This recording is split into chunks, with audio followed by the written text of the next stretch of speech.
Hello bro. Yes, hello. Okay na? Sige. Iwan natin yan bro, pero may isa pa akong tanong. O sige, may isa pang tanong. Sige, go ahead. Another 1 hour yan. Yung tungkol sa pangungumpisal sa pare. O, yung kung sa pare na naman. Go ahead. Balikan ko lang yung tanong nung isa kanina. Saan ba dapat mangumpisal, sa pare ba o sa Panginoong Diyos? Okay. Sa panahon na si Kristo ay umakyat na sa langit, mayroon siyang iniwan na utos sa kanyang mga alagad. Kung babasahin natin yung sinasabi sa Juan 20:23, ganito ang ating mababasa. Yan. Kung patatawarin nyo ang kasalanan ng isang tao, pinatawad na siya ng Diyos. At kung hindi nyo patatawarin ang kanyang kasalanan, hindi rin siya pinatawad ng Diyos. Sa aming mga Katoliko, yan ay kumpisal. Bakit? Ang kausap dyan, mga apostol. At sila'y binigyan ng authority na magpatawad ng kasalanan. At huwag magpatawad ng kasalanan. Ngayon, kung ang tao pinatawad nila, ibig sabihin, pinatawad na rin yan ng Diyos. Pero kung yung tao hindi nila pinatawad, so hindi rin yan pinatawad ng Diyos. Sa amin, yan ang kumpisal. O, tanong. Pero sa pare ba dapat mangumpisal? Ang mga apostol, mga pare yan. Bispo pa nga eh.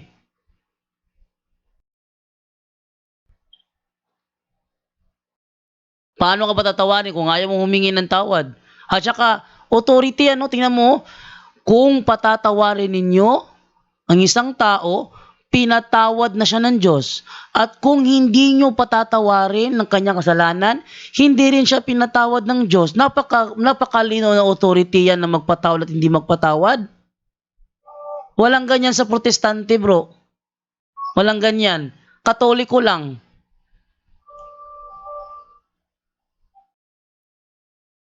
Pero sa inyong mga Katoliko bro, normal lang ba na kahit nagkakasala yung isang miyembro nyo, ay... Bakit bro sa inyo hindi na ba nagkakasala? Bakit sa inyo bro hindi na ba nagkakasala mga membro nyo bro? Bro? Depende naman sa pagkakasala bro. So nagkakasala din pala kayo. Sige. Ano yung Halimbawa, pagka pumatay ka ng tao. Iba na yun. Yung tanong mo bro, anong tanong mo bro? Yung pangalawang tanong mo? Brother Jando? Yes, bata. Diyan ka ba, boss? Medyo inantok na po ako. Magsabihan na lang yung nag-live sa akin na malipat sa ating mga kasamaan. Then, isa na lang, nakatulog po ako eh. Ang isa na lang yung, dahil medyo pagod ako sa 2 araw na seminar. So, yung tanong niya na saan po ba mabasa na magkumpisal sa pari, pakibasa na lang yung Ecclesiastes 5:6, Brother Jando. Yan, mag-good night na po ako sa lahat. O, sa ano yun? Ecclesiastes 5:6 sa Good News Bible, mabasa yun. O, sa Bisaya yun. Sa Bisaya. Sa Bisaya lang yun. Mabasa sa English, Brother Jando. Mayroon akong English dito. Sige, English. Ecclesiastes 5:6 sa English. Kahit na, Brother Jando. Kahit ba sa Marcos 5:1, may mga taga-Judea, taga-Samaria, nga na lumapit kang John the Baptist at nagkanpis sila kang John the Baptist. Yun. Marcos 1:5, 5:1. Pero yung Ecclesiastes mo na 5:6. Ito. Sabi to sa Ecclesiastes 5:6 ganito. Don't let your own words lead you into sin, so that you have to tell God's priest. You have to tell God's priest that you didn't mean it. Why make God... May to this English version po kayo diha. Ayan, ito binabasa ko. Ang sa akin kay Canpis ang mabasa. Ayun. Dito, you have to tell God's priest that you didn't mean it. Why make God angry with you? Why let him destroy what you have worked for? So, bro. So, ang Marcos, Brother Jando, Brother Jando. Marcos 5:1 sa Tagalog bro. British English version. Canpis din ang mabasa natin. 5:1? 5:1. Wala man, Bro, bro. nasa Pilipino tayo, sa Tagalog mo basahin. Sige, sa Pilipino na lang bro Jando.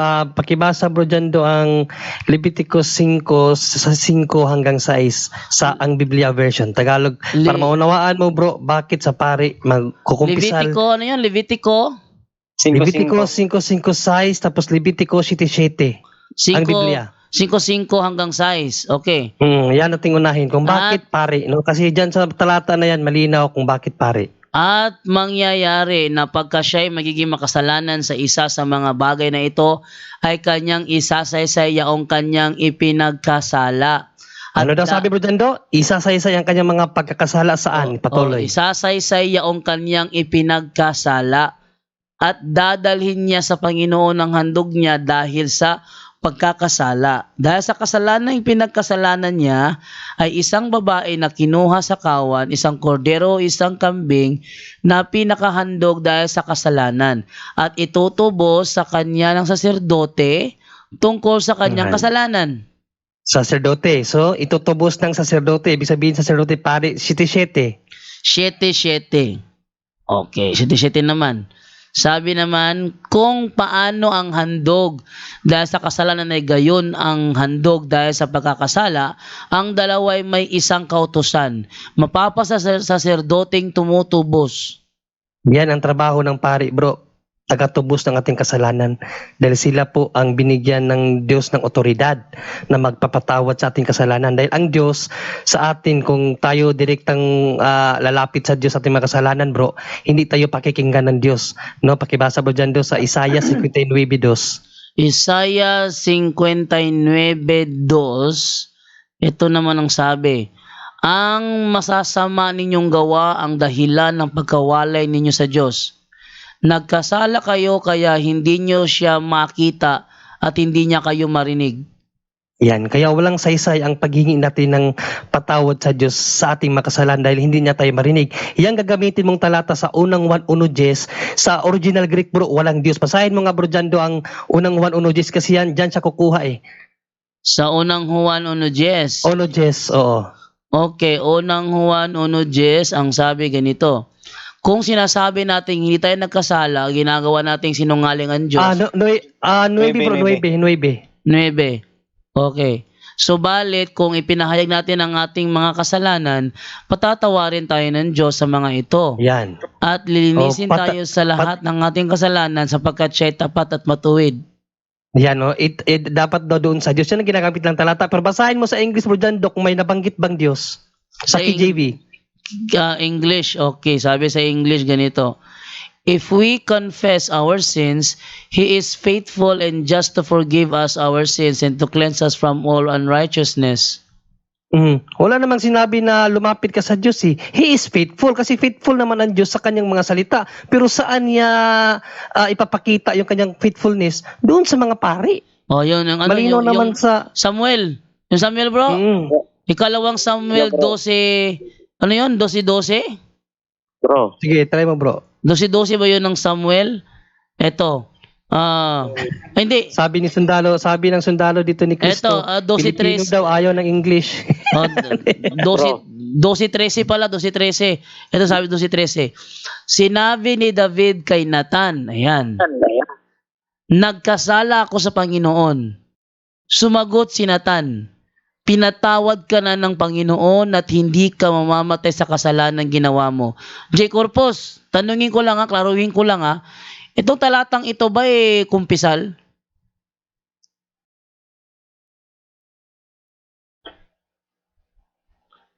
J. Corpus? Bro. Itong talata sa ikalawang Samuel 12:13 na sinabi ni David kay Nathan, nagkasala ako sa Panginoon. Sumagot si Nathan, pinatawad ka na ng Panginoon at hindi ka mamamatay sa kasalanan ginawa mo. Itong linyang ito, kumpisal ba to? Hindi. Kumpisal. Thank you. Ayan, confirm na, biblical ng kumpisal. Tsaka malinaw sa Juan 20:21 bro Jando. Balikan mo nga. Wala bang nababasa sa Biblia na sinabi ng Diyos na sa Diyos ka lamang lumapit pagka ikaw nagkasala?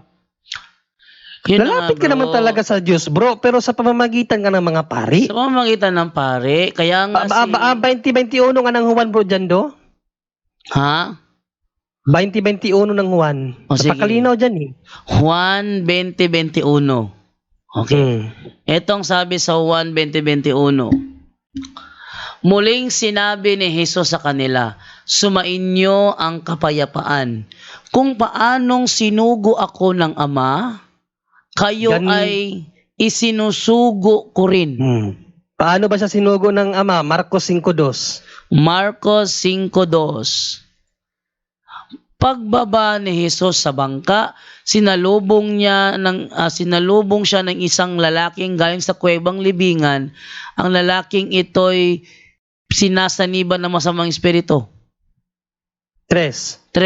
At doon na siya nakatira sa mga libingan. Hindi siya may gapos na matagal kahit kadena pa ang gamitin nila.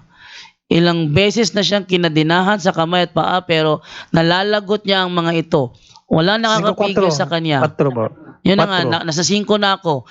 Nagsisigaw siya araw at gabi sa mga libingan at kaburulan. At Hindi.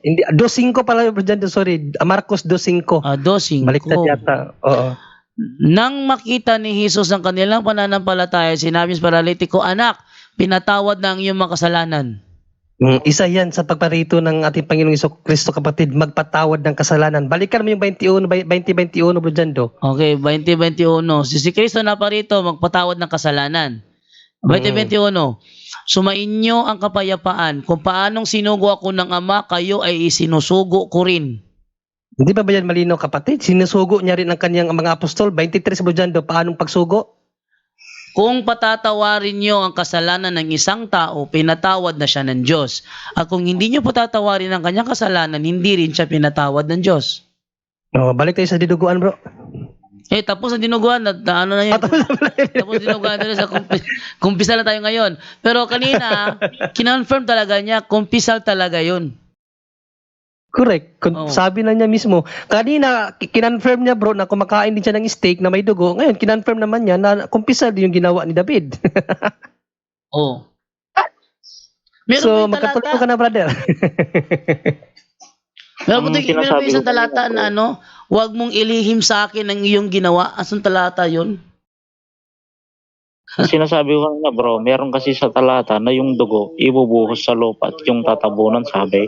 Sabi ko na, dinuguan, bro, eh.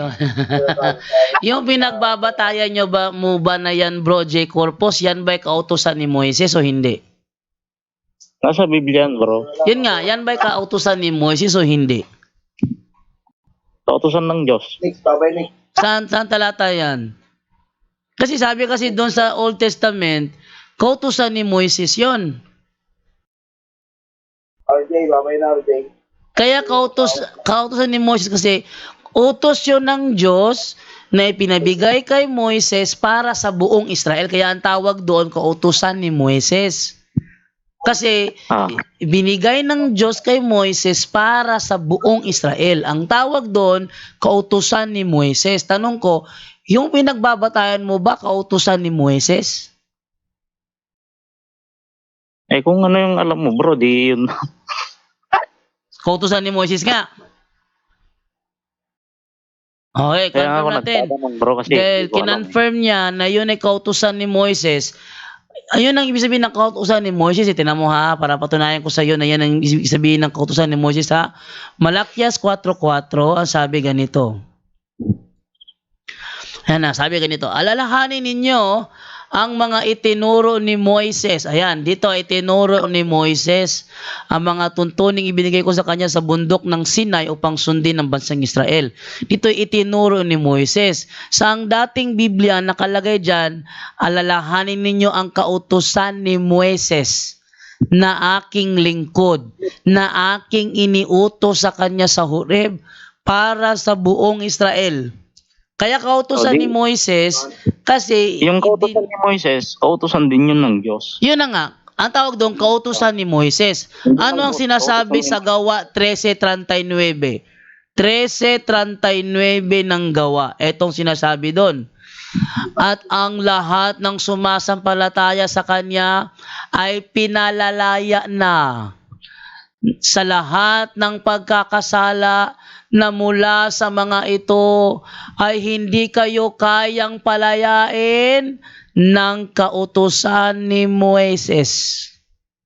Yung kautosan ni 3 Moises, Gs, Bro Jando. Basahin mo yung 3 Gs, Bro Jando. hindi pwede niyang labagin ng kautosan ng Diyos. 3 Gs? Galatia 3 Gs. Galatia 3 Gs. Galatia 3 Gs. Ito naman.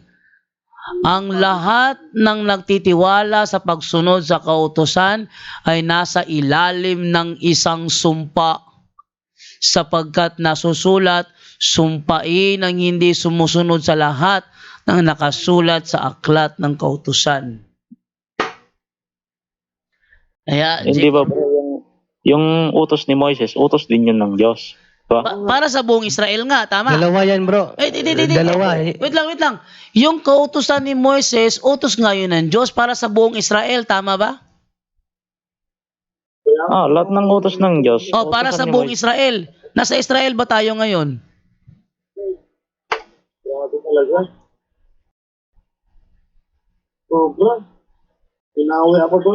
J. Corpus. Ayon sa talata, ang kautusan ni Moises para sa buong Israel. Tanong, nasa Israel ba tayo ngayon? Hindi lahat ng utos ni Moises kautusan ng Diyos. Sabi nga ni Panginoong Jesucristo, bro, kapatid, na hindi ganun nung una kasi nung una talaga 10 utos lang. Pero dahil sa katigasan ng ulo ng mga Israel, pinahintulutan ng Diyos ang utos ni Moises. Pero hindi yan ang pinakautos talaga ng Diyos. Kasi kung sasabihin mong utos ni Moises ay utos din ng Diyos, parang nagbanggaan ang utos ng Diyos. Bawal pumatay, tapos pumatay ang batas ni Moises bilang gobyerno ng Hudiyo, ang magkasala ng is papatayin. So magkakontra yun. Pero pinahintulutan yun ng Diyos, bro, kasi dahil sa katigasan ng ulo ng mga Hudiyo. 'Di ba? Sabi nga ng Panginoong Jesucristo, bro. Ano nga ba talata yun, bro Jando? Yung Nakalimutan ko. bro, yung sinabi ng Panginoong Jesucristo, bro, na hindi ganun nung una. Nakalimutan ko. Basta yung Meron yun eh. basta yung ganun yung J. Corpus ha. Ayon sa Biblia, ang kautusan ni Moises ay para sa buong Israel. Tayo, wala sa Israel. Yun lang masasabi ko. Ang pinapaabot niya kasi, bro Jando, lahat ng utos ni Moises ay utos din ng Diyos. Hindi. Mayroon lang ipinahintulot ang Diyos gawa ng katigasan ng ulo ng mga Hudiyo. Pero mong sabihin lahat ng utos ni Moises kasi hindi nag-utos ang Diyos kay Moises na pumatay ng Hudiyo. Bawal nga pumatay eh. 'Di ba? Pero sa batas ni Moises bilang Hudiyo kasi ang panahon ni Moises, 3 ang sinusunod nilang batas. No, batas ng Diyos, yung tinatawag nilang moral law, tinatawag na Ceremonial law. ceremonial law, at yung batas nila bilang gobyerno, umiiral na yan sa kanila. Kasi si Moises, leader siya ng Hudiyo, may batas siya na pinapasunod sa kanyang mga sinasakupan. Hindi yung batas ng Diyos. About yun sa kanilang batas bilang mga Hudiyo. Na sabi Okay nga na. ng Panginoong Jesucristo, hindi ganyan nung una. Pero ngayon, napapalob na tayo sa utos ng Diyos. Napapaloob tayo ngayon sa utos ni Kristo. Utos tayo ni Kristo eh. Ano ba? Sabi nga sa Juan Hebreo 1:1. Send sa Hebreo 1:1 para malaman niya. Ito sabi sa Hebreo 1:1 hanggang 3. Noong una nagsalita ang Diyos sa ating mga ninuno sa iba't ibang paraan at sa iba't ibang paraan sa pamamagitan ng mga propeta. Yung kay Moises.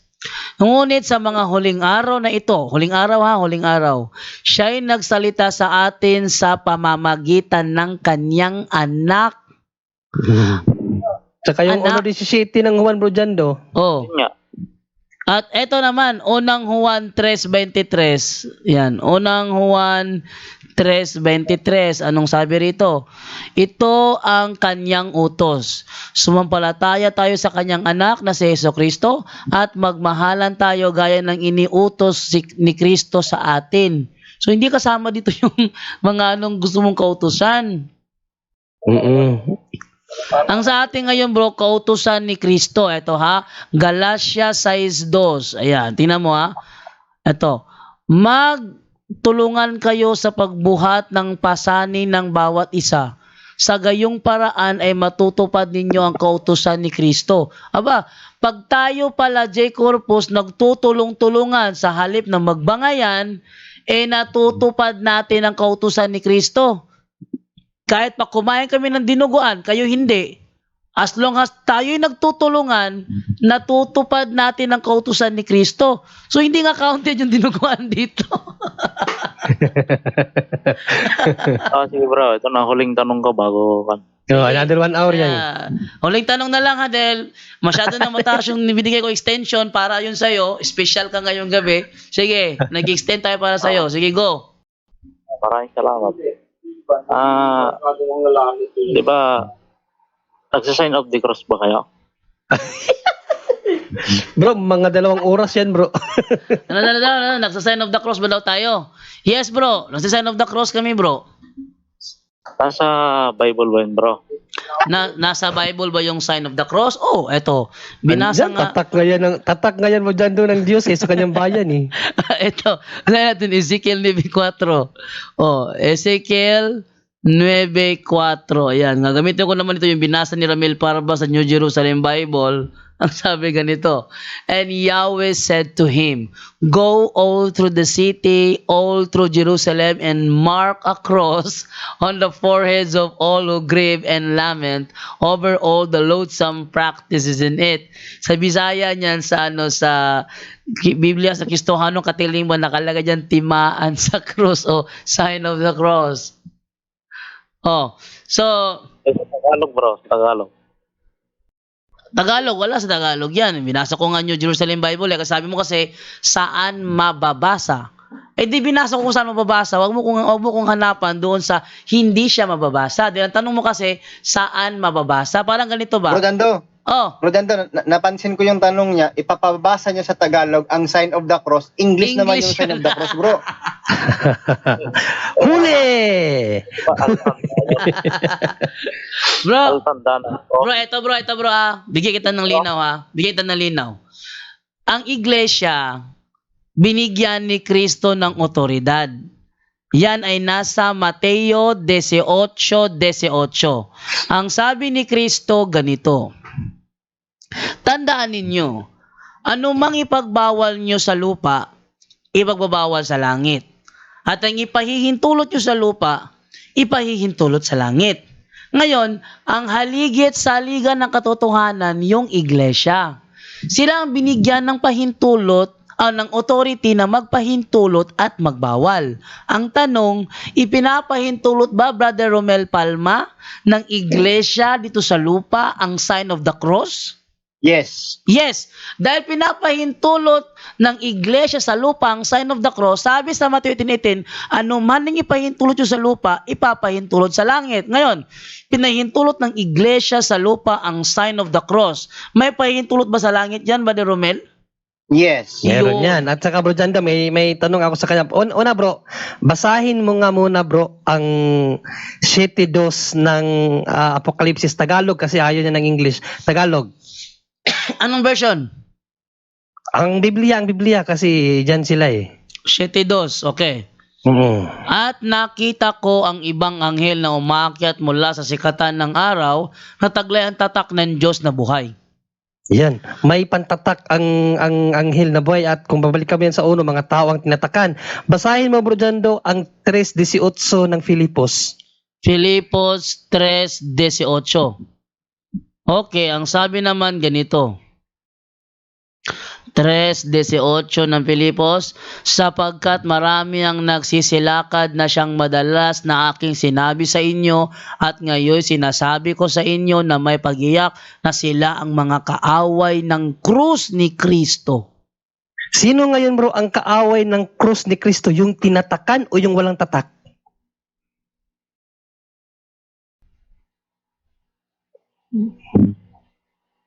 Brother. Yung walang tatak, pero hindi naman sinabi ron na... Walang tatak. May tatak nga tapos yung walang tatak. Ano ba yan? Malinaw dun sa City 1:2 ng Revelation, may pantatak. para sa mga bayan ng Diyos. At San Pablo sa 3:18 ng Filipos, ang sabi ni San Pablo, marami ang nagsisalakad sa mga tao na kaaway sa krus ni Kristo. Kayo, hindi naman kayo nagtatatak ng krus eh. Kami, sign of the cross nga, itatak ng krus ni Kristo yan. Ayun, Brother J. Corpus, pinahintulot ng iglesia sa lupa ang sign of the cross, may pahintulot sa langit yan, tanggapin mo man o hindi. Correct. Tanda nga bro. Di ba wala naman sa Biblia? Kalino na Bro, eh. napakalinaw yung mga talatang pinagbabasa namin. Sabi sa talata sa Biblia, anuman ang ipahintulot nyo sa lupa, ipapahintulot ko sa langit. Anuman ang ipahintulot nyo sa lupa, ipahintulot ko sa langit. Yung term anuman, general term yun.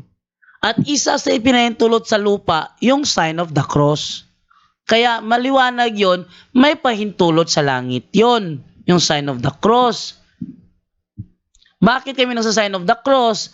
Kasi para sa amin, yung preaching about the cross of Christ is the power of God. Tanggap mo ba yon, J. Corpus? Hindi. Tanggap mo ba bro na ang preaching about sa cross of Hindi daw siya, Christ hindi na is... niya tanggap po dyan daw. Pakita mo yung unang Korinto. Teka, paano na? Bro, tanggap mo ba bro na ang preaching about sa cross of Christ is power of God? Tanggap mo yun o hindi? Hindi mo tanggap. Ito, King James Version mismo. Unang Korinto 1:18. King James Tagalog Version. na lang bro dyan daw kasi ayaw niya ng English. Tagalog. Sige, Tagalogin ko ito. For the preaching of the cross is to them that perish is foolishness, but unto us which are saved, it is the power of God. Tagalog, ang dating Biblia, sapagkat ang salita ng krus ay kamangmangan sa kanila na nangapapahamak, ngunit ito'y kapangyarihan ng Diyos sa atin na nangaliligtas. Tanong, tanggap mo ba? Salita dyan bro dyan daw. Tanggap Bro, dyan mo? daw, sabi dyan, salita yan. Salita, hindi yan sign. Salita Salita ng cross. Ayun, tanggap mo ba ito bro na ito ay ang cross is kapangyarihan ng Diyos? Tanggap mo na ba ito ngayon?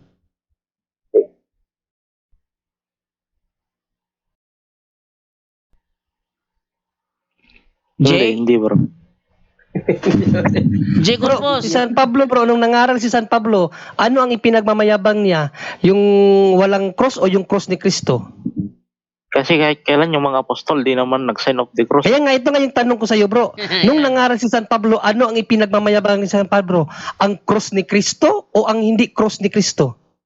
Aminado ko bro na yung cross meron talaga pero yung altanda yung sign of the cross. Bro, Jay, maliwanag ang tanong ni Brother John Ray. Yan, sigurado ako. Tanggap mo ba na ipinagmamayabang ni Apostol Pablo ang cross ni Kristo? Tanggap mo ba yon? Pinagmayabang siya kasi nga naipako siya sa cross. Ngayon. Sa paanong paraan mo ipinagmamalaki ang cross ni Kristo? Yan, maganda yan. Sa amin kasi sa Katoliko, ang paraan namin para ipagmalaki ang cross ni Kristo, sign of the cross. Sa inyo, ano ang paraan ninyo para ipagmalaki ang cross ni Kristo? Yung pagpapahayag ng kanyang mga salita. Yung pag-aanyaya, gano'n. Nga? Pagpapakain ng salita? Sa mga Pumamalaki sa cross ni Kristo yon? Saan talata yan? Binigay niya para sa mga tao. Para sa kanyang tinubos. Hindi, saan talata yan bro na ang pagpapakain sa mga tao, yun ang pagmamalaki sa cross ni Kristo. Lagot ka, Bible alone kayo. Lahat ng sagot mo dapat may talata. Kami hindi may Bible alone eh. Pero karamihan ng mga sagot natin bro dyan doon sa Bible pero ayaw lang niya paniwalaan. Ayaw niya paniwalaan. Ito yung palatandaan na kami, biblical talaga kami. Bro, may error akong isang tanong lang. Ano yon? Kung against siya sa sign of the cross, si J. Corpus, ang tanong ko sa kanya, meron bang mababasa sa Biblia na mali ang mag-sign of the cross? Yan, maganda yan.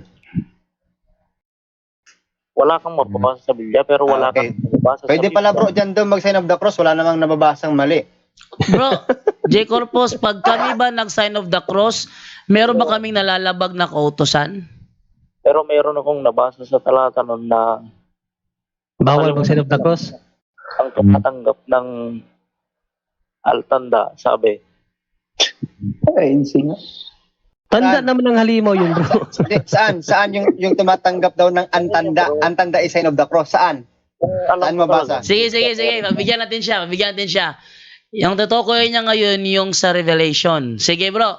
Saang talata sa Revelation na tumutukoy sa sign of the cross at hahanapin ko sa Protestant Bible scholars kung yan nga ay tumutukoy sa sign of the cross. Sige, anong talata bro sa Revelation?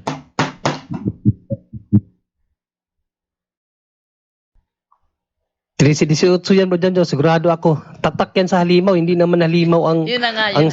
Sa kanila kasi, yung tatak sa noot sa kanang kamay, sign of the cross sa kanila yon. Para ma-confirm natin nga tama nga kanilang unawa sa Biblia, ating i-consult sa mga Protestant Bible scholar kung sign of the cross ba talaga ibig sabihin nun.